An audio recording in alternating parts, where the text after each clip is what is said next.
The ideal world in terms of the queer community, in terms of the LGBTQ plus community, is a LGBTQ community in a world where we stop laying on oppression into other groups, where we stop oppressing our own, and where we stop actually marginalizing our own people.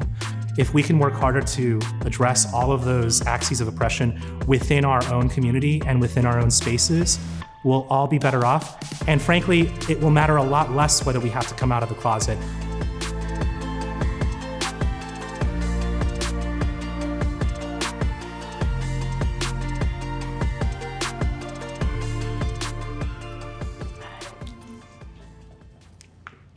My name is Preston Gyuwon So. I use he, him, they, them pronouns. And I'm a product executive, I'm an author, and also an editor. And I'm also a founder of a software conference, so I do a lot of different things. I've been in the software world for about 20 years, 25 years, and about 17 of those years I've spent in the software as a service space. When I think about the work that I do as somebody who primarily focuses on product development and product management, what it really comes down to is that anyone can be a product strategist or a product manager. You just have to have the right mindset and the right instincts, and also to care about what the output of your organization is.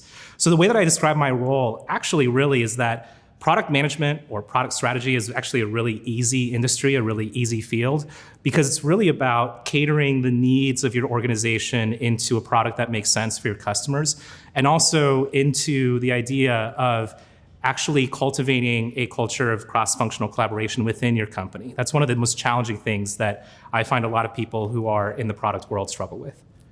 I identify as queer and non-binary. I also put a lot of other labels under my name, but primarily as queer and non-binary. You know, those of you who are watching right now, I'm sure you have a lot of questions about my attire today. It's not, athletic attire. It's actually part of a very core part of my identity, which is, as a member of the kink, BDSM, and fetish community, I work very hard to really hold space for those of us who are kinky and are fetishists within the queer community, the larger LGBTQ plus community, and also to fight for the fact that we deserve to be part of the community as well. We are part of a subculture, but that doesn't make us any less queer or any less valid as members of the queer community and the queer spaces that we inhabit. I also think it's really important to identify and name, because oftentimes, kinky and fetish people are a little bit excluded from some queer spaces because we're seen as being a little bit too edgy for Pride. And I actually won a pageant about 7 years ago known as Mr. International Rubber, which is the election of the representative for the latex fetishist community, or rubberist community as it's known in common parlance, or actually within our own community as well. But I also identify as demisexual. And one of the things that I think is really interesting is many people, even those of us who are queer or trans or bi or lesbian or gay, we forget that there is that little A at the end of the acronym, and it's not allyship. It's for those who are ace, those who are asexual, those who are gray sexual, those who fall somewhere on the gray sexual spectrum, and I identify as a demisexual person as well. I was born in Idaho, which is really unusual. I'm not a potato, though sometimes I wish I could be.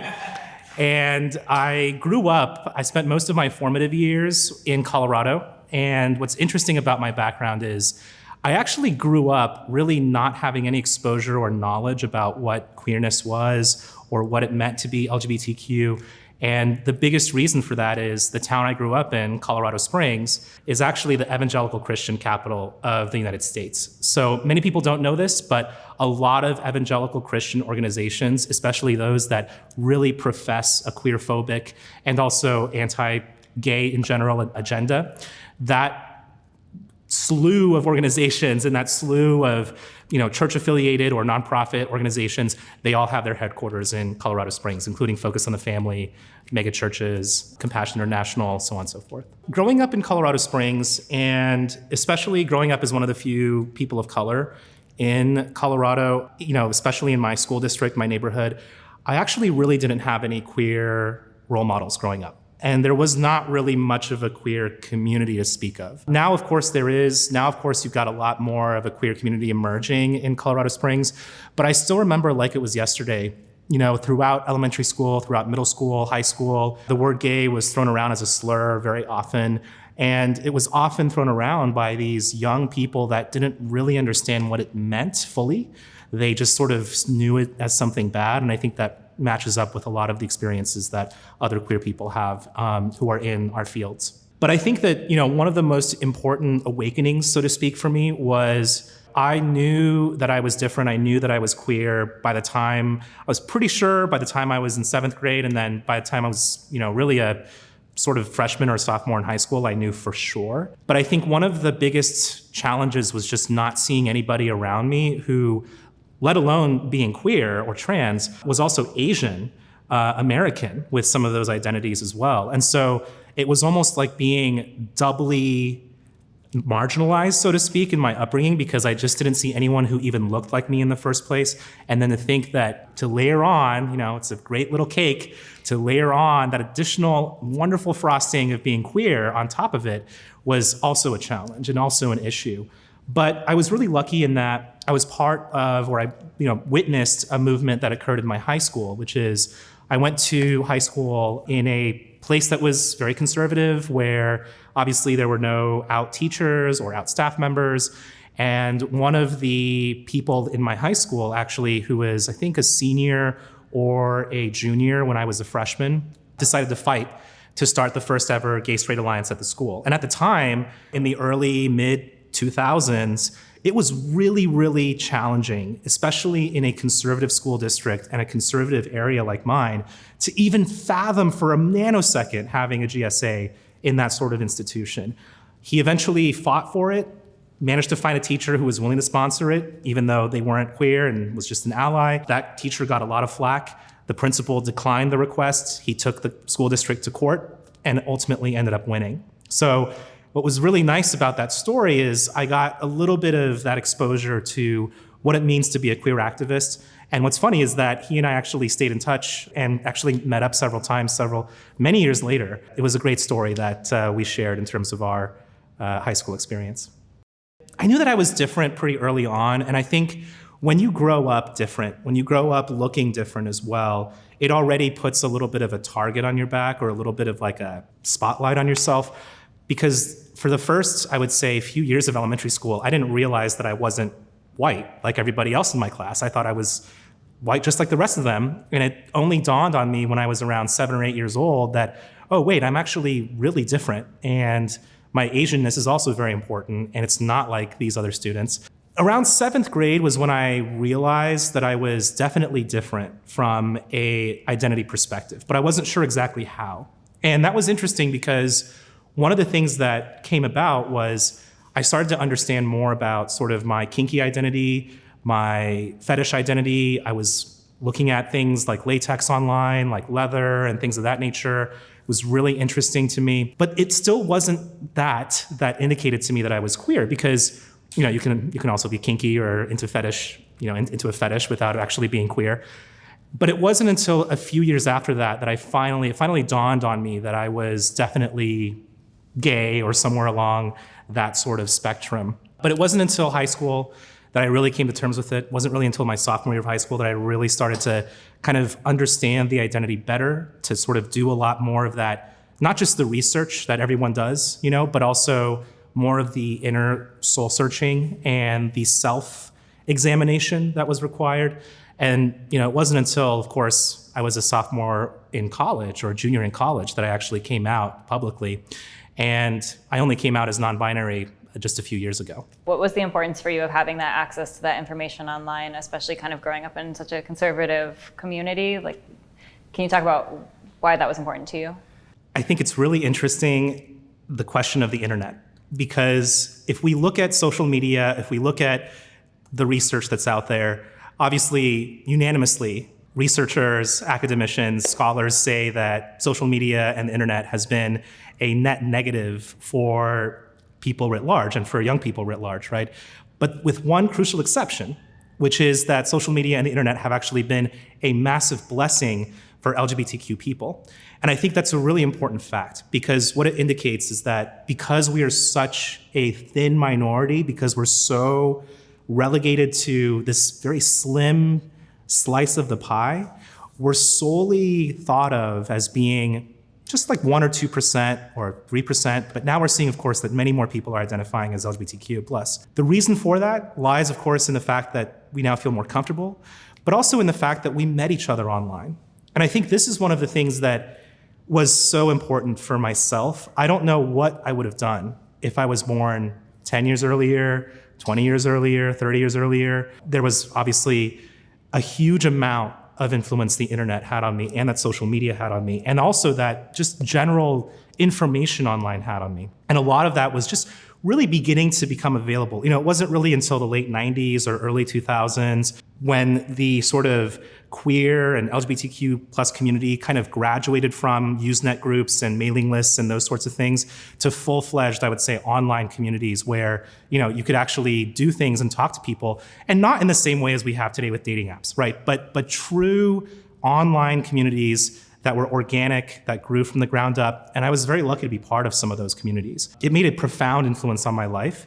And I think that without it, I'm not sure where I would be today. Obviously, connecting with other people with the same identities, meeting other people, hearing other experiences, reading those experiences, talking to other people about those experiences. I mean, to a great extent, I think for a lot of us queer people, a lot of us who are in the community, those sorts of online and virtual queer spaces have been nothing short of group therapy or mass therapy for a lot of us in a very, very crucial and fundamental way. I lived in New York for a little over 10 years now. I've been there for about 11 years. And originally what really drew me to New York City was the mass transit, the subway, just the vibrancy, the energy of New York City.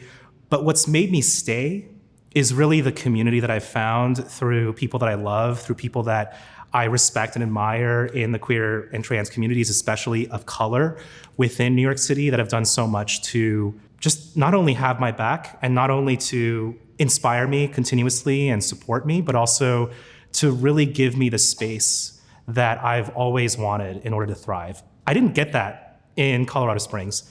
I didn't get that when I moved to Boston, when I was there for college. I only got that after I met sort of my people, right? My fellow queer people of color in college and also outside of college. And then I followed them to New York. And it's really what keeps me in New York to this day. I can't really imagine, at least in the United States, living anywhere else.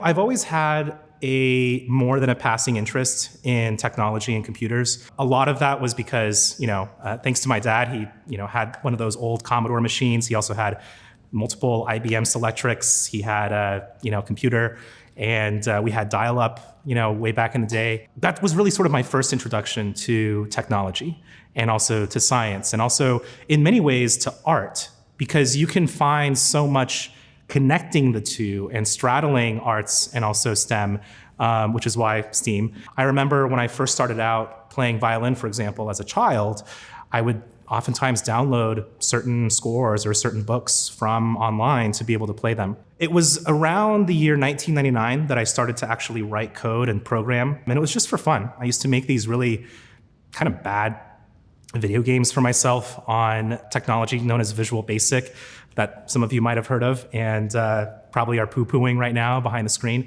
But the biggest thing that enabled me to do was to see that there was a really big future ahead for not just these little finicky video games, but also for the internet. And it was around 2001 that I actually transitioned fully over to working on the web. I started building websites. Mostly they were just, sort of these small hobby websites back in the days of the web when the web was still a great place to be. And now it's a little bit different. It's a little bit more of a hellscape now. But I really managed to find a passion there, which was really around building websites because none had existed before, right? It was a very interesting time in the internet because you could find the most niche topics on things that you could never imagine learning more about. I had 2 websites, and I'm actually really embarrassed to admit this, but one of them was basically just a listing of the longest words in every language that I could find.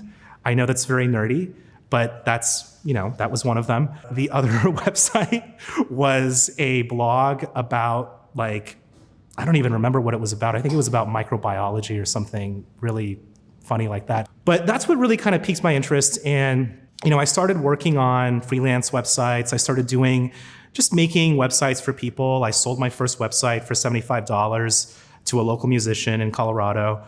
I now realize I should have charged a lot more because with inflation, that's a heck of a lot more than $75. Then I actually in high school and middle school began to start working for bigger and bigger clients, bigger and bigger companies. And I fell into really STEAM and just technology in general completely by accident. Now I'm doing technology, this is my day job, but I had absolutely zero intentions of that back when I was building these really kind of not very good video games as a kid.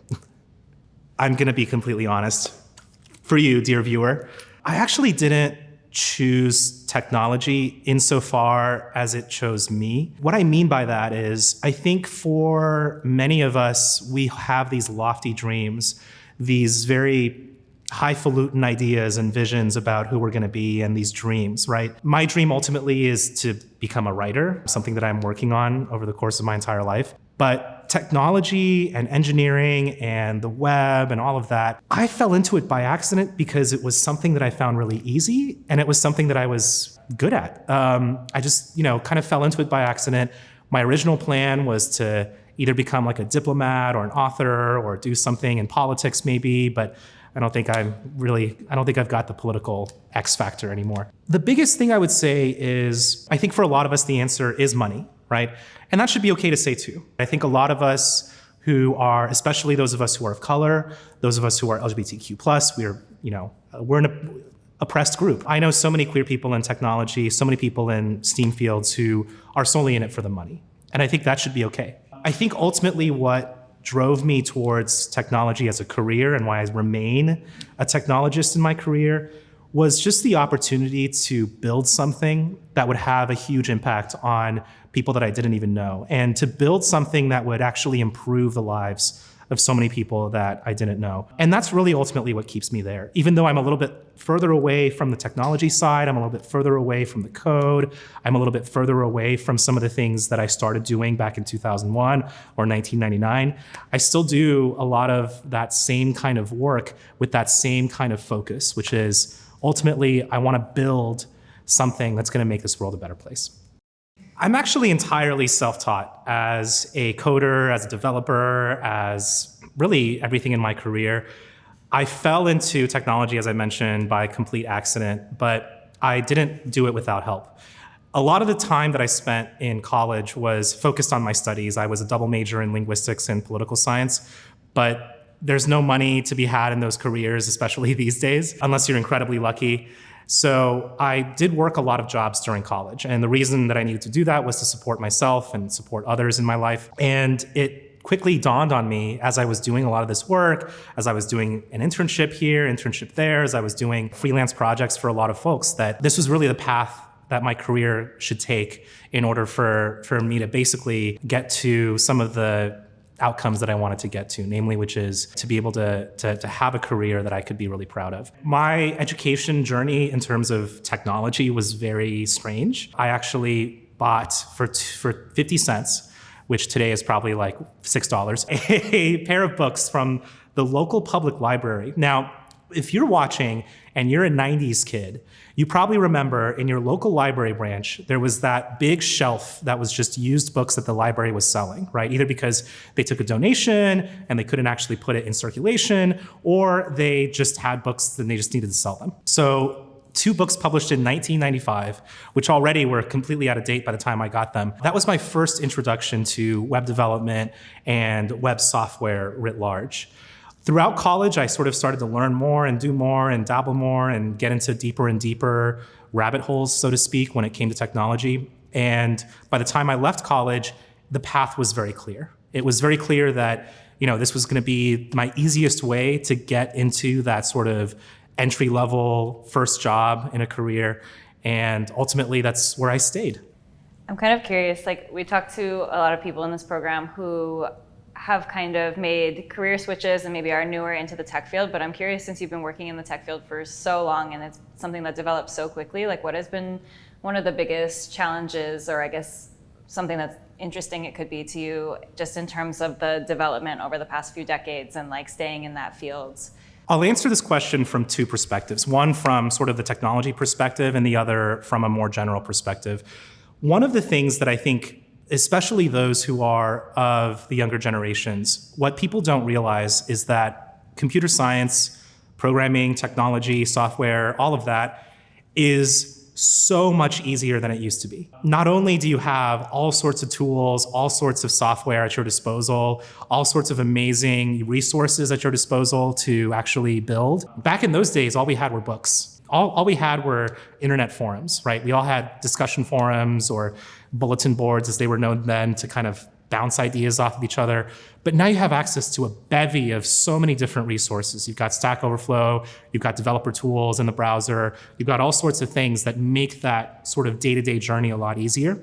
But by the same token, I think what's happened is it's actually made almost the road almost too well paved, right? Because I think one of the challenges that I see a lot in the industry today is some folks are missing some of the core skills or some of the really fundamental skills because of how much easier it's become to kind of not really know those things. And AI especially has made it even easier to write code without really needing to understand the fundamentals. One thing that I think is really interesting from the last few decades is that it has democratized technology and democratized software development and all of these tools of the trade in such a way that people that I know who have entered the technology field come from very different backgrounds, very diverse backgrounds, very diverse careers. I know so many people who were traveling musicians or who were painters or people who were ceramic artists or people who worked in other industries and also worked in the service industry who have all found successful pathways into the technology landscape. That being said, I think that from a general perspective, over the last 20 years, one thing that's really been a little bit worrisome for me around technology in general is the agglomeration and concentration of a lot of wealth and a lot of creativity and a lot of innovation in the hands of a very privileged few.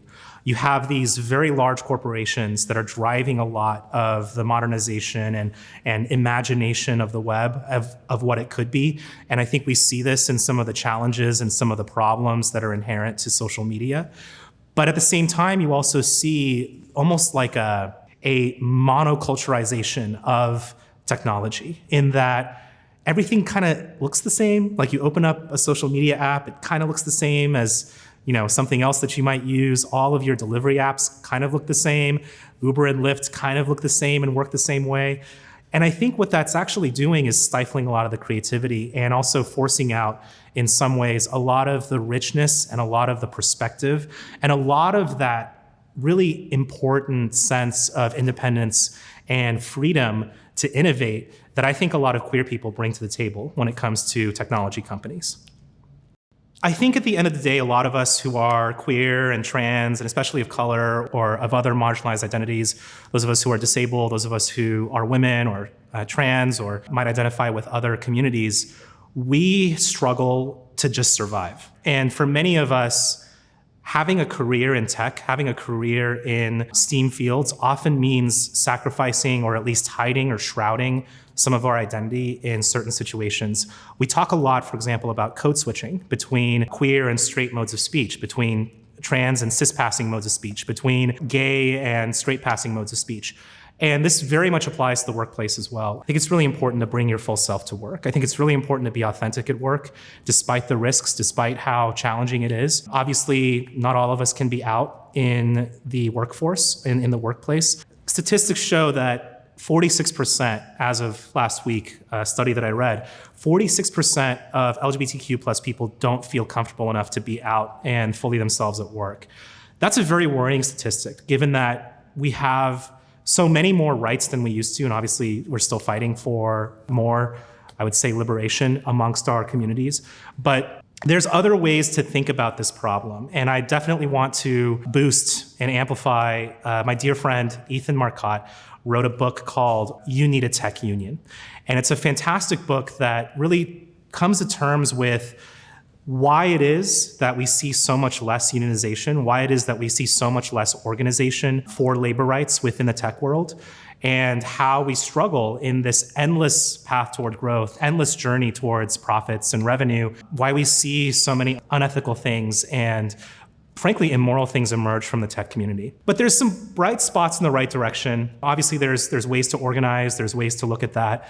But there's also ways to fight for ethics and fight for inclusion and equity within the workplace that I think are very important. Much of it is lip service. Much of it is really not something that you can take at face value. For example, I think a lot of the bigger companies, when they hire, for example, a chief ethics officer for AI, we really know that that's in service of that sort of larger profit prerogative. But I do think that there are opportunities, even just by having us in those spaces, having us in those boardrooms, having us in those environments where we can move the conversation forward in the right ways.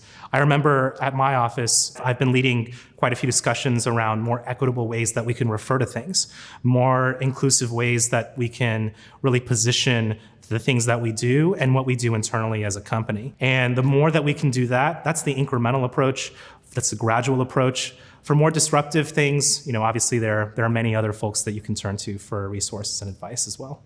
Technology and software in general, the tech industry is a really interesting universe because a lot of companies talk a big game. A lot of companies say, we're inclusive, we focus on diversity, we focus on belonging, we really want everyone to bring their full selves to work.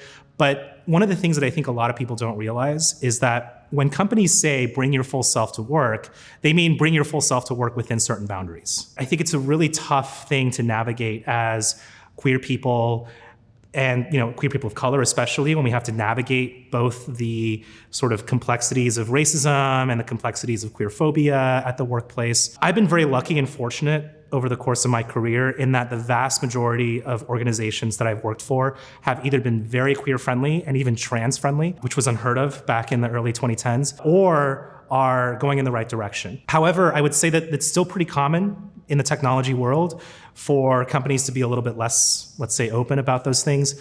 One of my roles has involved basically me being the first ever person to include pronouns in their signature, and also the very first person to ever really say their pronouns in meetings or put their pronouns on their name and the company chat. I've also worked for companies, however, that were in the complete opposite end of the spectrum. I remember back in 2015, a few years before that, before Obergefell, that Supreme Court case that granted marriage equality across the United States, my company at the time was extremely progressive when it came to trans healthcare and trans rights. It was actually probably the first company in the entire state that actually established clear trans healthcare as part of the benefits written into health insurance for the company. And this was in the early 2010s, late 2000s, right? This is a very progressive move. And I really respected that because I had several trans and non-binary coworkers at this company. And it was wonderful to see them able to be their full selves and bring at least a majority of their selves to work, even if they had to hide certain other aspects of their identity. That being said, I do think that there's a lot of space for technology companies in general to grow in the right direction. I still hear a lot of problematic things being said in the workplace off the cuff. I also know that, for example, somebody who identifies as names that might be a little bit less familiar. I'm still educating a lot of folks in my career about what the word non-binary even means. I'm educating a lot of folks about, what it means to use pronouns in the workplace. And of course, there are certain situations where I simply can't be out as a kinky fetishist and somebody who identifies on the gray sexual spectrum because people don't even know what those things are to begin with or see them as things that shouldn't exist. I remember many years ago, I was in Boston Pride, and I was marching under my capacity as Mr. New England Rubber, which was the regional sash or title that I held before Mr. International Rubber. And it was funny because corporate pride is a thing, right? Corporations love to be at Pride. And my company at the time had put together a Pride contingent. It was a jointly led effort by our marketing team and our HR team. And they were asking me, do you want to march with us in Pride? Do you want to come with us and, put on a company t-shirt and wave around a branded flag and stuff? And I said, well, I actually have a prior commitment on Pride. I can't actually be there. I can't march with the company, because I had to march with the New England Leather contingent at Boston Pride. And this is the New England Leather Alliance, right? So this is a big consortium of subculture organizations in the kink and fetish and BDSM world that all march together under the same banner at Boston Pride. Well, come to the day of Pride, and as many of you who have been to very large Pride parades know, and those of you who have also marched in those large Pride parades know, is that you have a staging area. You have a little line, sort of a load-in area where you get together as a group, and then you have a marshal or somebody who says, okay, now you can go and march and exit stage right, or whatever it is, right? Well, I come to the Pride loading area, the sort of staging area, and I see all my friends there. There's people who are dressed up as ponies or dressed up as human puppies. There are people dressed in latex and leather, in spandex, and dressed in full harnesses. And then I hear somebody say, "Oh, hey, it's you, hey." And I turn behind me, and literally right behind us in line for the parade route is my company. So that simultaneously outed me as kinky and also as a fetishist in the most blatant way possible to all of my queer colleagues at work. Needless to say, everyone was super accepting. Everyone was super just really excited about it and interested in it, really intrigued and fascinated by this hodgepodge, sort of very motley crew that we had. And there was absolutely no issue that anyone took with it. And it's very interesting because later in my career at those particularly progressive companies, I've actually been able to use and rely on my queer and also kinky identity to talk about certain issues that come up in the workplace or things that might come up because of personal scandal, things of that nature, as still does happen today when it comes to the intersections of kink and fetish identities with the workplace. In many ways, I think STEAM fields are obviously a lot better than a lot of the other industries that are present in the workforce. And a lot of that, I think, is due to the fact that STEAM companies or STEAM organizations in general want to attract the best talent regardless of any sort of identity, right? You kind of have to adjust and gauge how out you can be and how open you can be at different companies or in different scenarios. I certainly have had to not necessarily not be out, but certainly to, let's say, be a little bit less flamboyant with how I dress or how I act or the things that I do, because there is still very much a buddies club and sort of a bit of that backroom dealing that occurs in a lot of these companies and organizations simply because they've been, for many years and many decades, hiring people who look and are really just like them. When it comes to the things that I've learned over the course of my career and also my education, just the fact that we still have so far to go in that you constantly have to be assessing the sort of nature of any atmosphere or any vibe that you enter, because you have to decide for yourself. And it comes from that place, I think, of deep-rooted fear and very valid fear. You have to adjust just how much of yourself you're going to reveal, right? Because once again, when people say, bring your whole self to the workplace or bring your whole self to the office, they're really talking about a specific box that they have in mind. What that box is constantly up for debate and is constantly situational and is very subjective, but it is still a box. And one of the things that I think is a source of potentially just general frustration for us in the queer community, and I was just watching actually a couple weeks ago a Brazilian drag queen talking about this very issue, where she said that straight people who are not in the LGBTQ community cannot understand what it's like to have to be on guard every single move that we make. Like if I go and I fetch this cup of coffee, how am I gonna look as I reach for it? How am I gonna look as I go to it? How am I gonna look as I'm holding it, as I'm picking it up? And how do I look to other people as I'm taking it back to where I'm sitting? That is something that I think a lot of STEAM companies, even at their highest levels, even at their most progressive, typically don't realize how much of that mentality and how much of that almost chronic PTSD or that constant feeling of low-level unwelcomingness is something that imbues all aspects of our career, all aspects of our productivity, all aspects of our work, and all aspects of our output. It really does mean that I think there's still a lot more work that has to be done in the industry. And there's still a lot more work that has to be done in educational institutions too, because the college that I went to was not exactly the most, I would say, progressive when it came to truly expressing queer identity. It was certainly very open when it came to queerness and trans identity, as long as you fit in this very specific box. And it was really one of those important moments of realization that I learned that it's so important to be your full self as often as you can and to express yourself in ways that, even if they might go beyond or stretch the limits of what's permissible, are still doing so in incremental ways and gradual ways that inspire generations that come after us and those that will be coming into the workplace after us. There's a story that I often tell around this, which is if you think about the ways in which queer identities have, writ large, completely changed the Overton window, so to speak, of what's acceptable in society. The progress is unimaginable, how much progress we've made over the past few decades, but it's still not enough. When I think about, for example, the fact that absolutely 30 years ago, you go into a college and it's not okay to be queer or to be trans, right?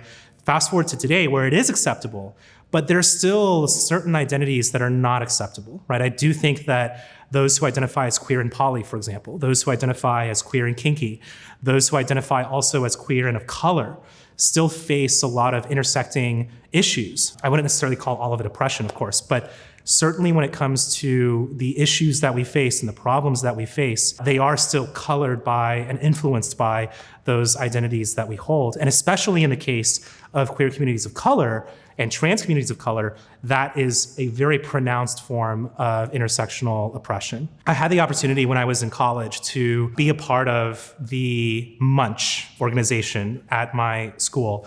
For those who are not familiar with kink or BDSM terminology, Munch is a term that is used in a very neutral way to describe any gathering of people who are into kinks or into fetishes, into BDSM, in a neutral public area, usually not wearing something that's outwardly kinky or outwardly fetishist, but still allows for people to gather.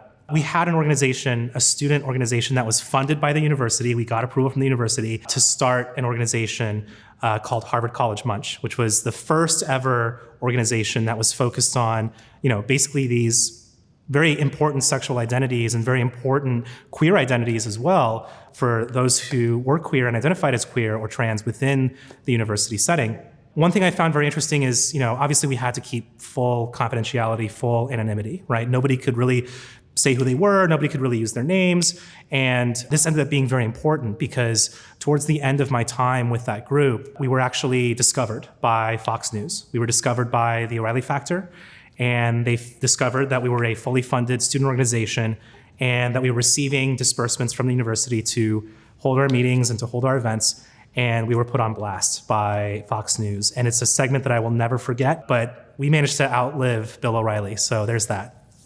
My identities really intersect in some interesting ways. I not only identify as queer, but I also identify as Asian American. And I think one of the challenges, especially in STEAM fields, is that there are certain things that happen that can be microaggressive or can be occasionally exclusionary or can outright be oppressive towards those of us who are Asian, right? And there are very harmful stereotypes and very harmful things that occur. For instance, the model minority myth. For those of you who don't know what the model minority myth is, it is the notion that every single East Asian and South Asian is a STEM person or a STEAM person, right, in the case of music, or is somebody who is innately good with numbers or innately good at doing sort of heads down sorts of work like coding or engineering. And that also presents a reverse stereotype, right, which is that other people of color are not as hardworking, don't have as much merit, aren't as innately intelligent, when nothing could be further from the truth. And although East Asians and South Asians do experience significant amounts of privilege, what we call Asian privilege, because of that perception, it also hurts us in the long run because you see, for example, the bamboo ceiling that hits above a certain point. And I've definitely experienced in my career and witnessed many times in my career certain people that I believe to be extremely capable, extremely talented, extremely executive worthy Asian folks who solely because of their race were seen as, potentially a little bit less leadership ready or a little bit less executively present or some of the other weasel words that we hear to really inflict stereotypes on ways that people see us. One of the things that I've been able to do is to fight those stereotypes at work, to fight the ways in which Asians are perceived in STEAM, that we're not all, violin playing prodigies who can hack together a mobile app in 20 seconds and suddenly you make $1 billion. We're a very multifaceted and very diverse group of people. I know a lot of Asians who can't do math, myself included. I know a lot of Asians who really don't like to touch computers, myself included sometimes in that too. And it's really important to tear down some of those stereotypes. And one of the things that I've been very lucky to do and privileged to do is to demonstrate that through my career, show that actually everyone who is Asian can be a great communicator, can be somebody who has the leadership potential, has the management skill, has the emotional intelligence, and also has the empathy to be able to operate at those levels of an organization and are not simply people who are content with being middle managers or being people who are simply grunts at work. And those are things that I think I hold very near and dear to my heart, because I see how this stereotype and this model minority myth not only tears down those of us who are Asian in the corporate world and in STEAM fields, but also serves as a wedge and as a hammer to tear down other people and other communities of color as well. The fact that we have this sort of comparison between communities of color is actually in many ways exactly what those who have very imperialist mindsets or those who engage in the sort of oppression we see all the time are actually hoping for. And the more that corporations and the business world can fight against those perceptions and work hard to elevate people based on not only their merit, but based on the fact that they deserve a seat at that table, the better off we all will be. I can't tell you how many times I've been spoken to by so many different people across all companies, across all organizations, people asking me for advice and me giving out that advice. And it is, yes, emotional labor for us, but it is also to some extent important labor that we need to have some ability to do, even if it is really taxing and exhausting. I've had folks walk up to me, my coworkers and colleagues, walk up to me and ask about very important things that involve the queer community solely because they see that I'm out. They see that I'm open about my queerness and my non-binariness at work. They see that I'm not somebody who hides who I am in the office.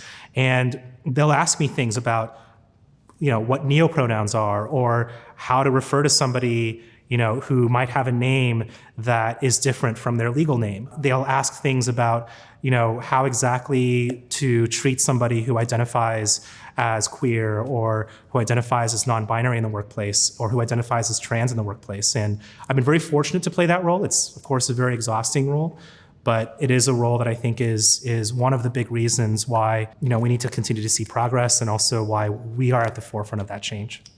I think back to what I said about why I fell into technology as a career by accident. And it was really because if I couldn't create in ways that made the world a better place, then I could build things that could make the world a better place. And I think that's really important to keep in mind. Number one, when it comes to having a seat at the table and being able to influence the ways in which technologies affect and the ways in which scientific output and the arts impact how we operate and how we live and how we actually completely fill our own self-actualization, fulfill those sorts of prerogatives in ourselves that are innate to us as people. It's why it's important for us to not only have a seat at the table, but also to be very open and vocal about when we see technology and when we see the arts taking a direction that we don't like. If that's exclusionary practices, for instance, or if it's an app or some sort of a website or some sort of a social media network or what have you, that is actively fomenting violence against or actively boosting or actively cheering on oppression against any marginalized group, not just us as queer people, but also any marginalized group. It is important for us to express those voices and also to uplift the voices of those that are oppressed within the STEAM industry. As far as the fields themselves, I think that one of the most important things that we can do is to make space for ourselves and to hold space for others. And what I mean by that is if you have a coworker or if you have somebody who's struggling to break into the industry that you're in, offer some of that pro bono mentorship, offer some sponsorship, offer some connections as well, and not just a email address or a phone number, but actually an introduction email to that individual saying how much you would like them to meet your friend or your colleague. These are things that have outsized impact, especially when you get into the upper levels of the corporate ladder. A lot of times it's really about who you know, and the more that we can get those of us that we know up into those roles and up into those positions, the better off we will all be as a community. I think the achievement I'm most proud of is the one that actually straddles both of my passions. One for technology, which is my career passion, and then the other, which is writing, and expressing myself through words, which is another passion of mine. And I've had the privilege of writing 4 books now for the technology world. I've written 2 books that are for computer programmers, that are coding manuals, and I've written 2 other books that are for designers and creatives who work in technology. And those, I would say, are my favorite projects. I can name a ton of projects I've worked on at companies, but I would say that nothing is as rewarding as when you get that thing that you worked on passionately for so long get delivered to your doorstep, and that's you on the cover. That's you, and that's just you. It is something that I'll always cherish for the rest of my life. But I also do cherish and do treasure all of the times and projects that I've had over the course of my career, working with some of the most amazing teams, the most amazing managers, the most amazing customers and clients, and also the most amazing technologies. But I think for me personally, I'm most proud of my literary output, for sure. I've got 4 books that are currently out right now. The first 2 are called Decoupled Drupal in Practice, published by A-Press, and Gatsby the Definitive Guide, which is also a coding manual, published by O'Reilly. And then I've also got 2 design books. One is called Voice Content and Usability. That's for content designers, UX writers who work in the voice interface space, and also Immersive Content and Usability for those same groups of people who work in the immersive and spatial extended reality space. I'm hopefully working on another book, but it's not going to be a book that's related to technology. Maybe it'll get a passing mention, but outside of work, my focus now is on some of my literary projects that lie outside of technology and are more literary in their orientation. I think oftentimes as creatives, and I'm thinking especially of those who have chosen STEAM fields over, let's say, a creative pursuit, is that we very rarely get the opportunity to marry and merge those 2 passions or those 2 interests together in ways that are really interesting. And one of the big reasons why I've shifted over into creative writing is I really wanted to write less about technology and write more about myself and my identities, and also the identities that many of us share. And so I was very lucky and very honored to be published in the New York Times for a column that was part of the Modern Love series, and was quickly followed actually by another essay that I wrote for Mochi magazine. Just the amount of love and the amount of I see you, the amount of this is a story that I wish I had known about, or that I had been told, or that I had seen before, especially from queer Asians, from kinky Asians, and also from queer and kinky people of color in general, was one of the most rewarding experiences of my life. What would your advice be to workplaces, or I guess people in leadership who want to expand that box and want to say bring your whole self to work and mean that authentically? What kinds of policies or what kinds of practices could be put in place in different workplaces to kind of move in the right direction towards actually empowering employees from the LGBTQ+ community? I think there's small things that companies and organizations can do. I think there's also bigger things that they can do. On the smaller end of things, I think one of the really just lowest hanging fruit that a lot of companies can engage in is, well, first of all, let's get rid of any semblance of a dress code or any idea that there's a permissible way to dress at work. Because we all know that business casual or business formal or a 3-piece suit or what have you, these all have very severe historic implications in terms of the fact that dress codes ultimately are imperialistic, oppressive, and extremely problematic institutions that exist everywhere across Western society. And it's something that needs to be abolished. I believe in abolishing all dress codes because ultimately, at the end of the day, dress codes really are only about favoring a certain privileged set of groups and are also completely designed to tear down those who identify as trans, people who identify, people who are women in the workplace, who have other, non-binary identities in particular. It's meant to be a punitive act that really is tearing down folks of color and folks who identify as non-binary and trans. So that's a small thing. That's a very easy thing to do. And I'm very lucky, I'm very privileged in that I work remotely, I work from home. So I can pretty much wear whatever I want to within reason, as long as it shows up okay on a camera. But there are bigger things that companies can, should, and obviously must do.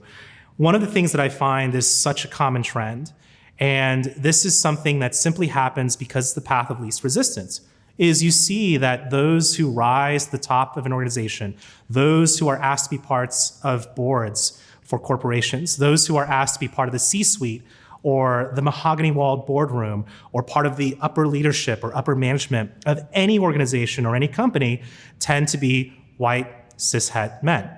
And that's a really, really easy way, just as a very starting point, to change the ways in which your office and your workplace and your corporate environment can evolve to be more accepting and be more of a queer-friendly place. What that means is you need to hire somebody who identifies with those identities that you do not have represented in your leadership team. And obviously, everyone has a prerogative under hiring practices to hire the best fit for the job. We live in an aspirational meritocracy, I would say, for lack of a better phrase. But we also need to make space for and hold space for those who have historically oppressed identities. And that means elevating people who especially are multiply marginalized or multiply oppressed to the highest echelons and the highest positions within those organizations. Until we see those sorts of changes happen, that is really just a sign that your organization or company is not super serious about accepting and welcoming and including queer people, especially queer people of color, into your organization. If you're LGBTQ plus and you want to go into the STEAM fields or the STEAM industries and you are looking for ways to keep intact and maintain your queerness and who you are at work, I say go for it. I say that obviously there is that box that I mentioned earlier, but don't let the box stop you. I don't let the box stop me. And even if it's scary, even if it's something where it gives you a little bit of that worry or that anxiety about going into work and being your authentic self, trust me, people have a lot bigger fish to fry and a lot bigger things to worry about than how you sound when you speak or how you dress in the office or things of that nature. And I think it's a sign, if they do actually care, that you might want to find a different place to work or that you might want to bring it up, for example, with HR. But my biggest advice would be yourself. Life is too short to worry about what other people think. And this is something that I always live by, which is a line from one of my favorite singers, Raul Seixas, who is a Brazilian singer. And he had this amazing quote, which is in one of his songs. It was, life is too short not to be weird. And that's the advice I would give you. If you want to find out more about me, if you're interested in my work, you can find me on Instagram, Preston Gyuwon So. You can also find me on Threads. I don't really post there. But if you want to learn more about my writing and the novel and memoir that I'm working on, you can find out more about that at prestongyuwon.so.